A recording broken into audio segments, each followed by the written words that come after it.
Cuando los orishas se burlaron de Orunmila, hubo un tiempo en el que todos los orishas se reunieron y decidieron visitar la casa de Orunmila. La curiosidad los invadía. ¿Cómo vivía? ¿De qué manera obtenía su sustento? Al llegar, le preguntaron: Orunmila, dinos, ¿cómo te ganas la vida? Con absoluta calma y certeza, Orunmila respondió: todo lo que necesito lo encuentro a través de mi tablero de adivinación y mi sagrado Irofa. Al escuchar esto, los orishas rieron, se burlaron de él, dudando de sus palabras. Demuéstralo, lo desafiaron. Enséñanos que tu sabiduría es realmente tan poderosa como afirmas. Mientras tanto, Eshu, el astuto mensajero que escucha todo, prestó atención a una conversación.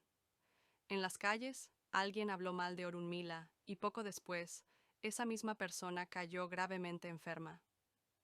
Fiel al equilibrio cósmico, Eshu se apresuró a ver a Orunmila y le susurró al oído, revelándole lo ocurrido y lo que debía hacer. Sin embargo, los orishas no podían ver a Eshu mientras él se movía entre los reinos, llevando mensajes y moldeando destinos.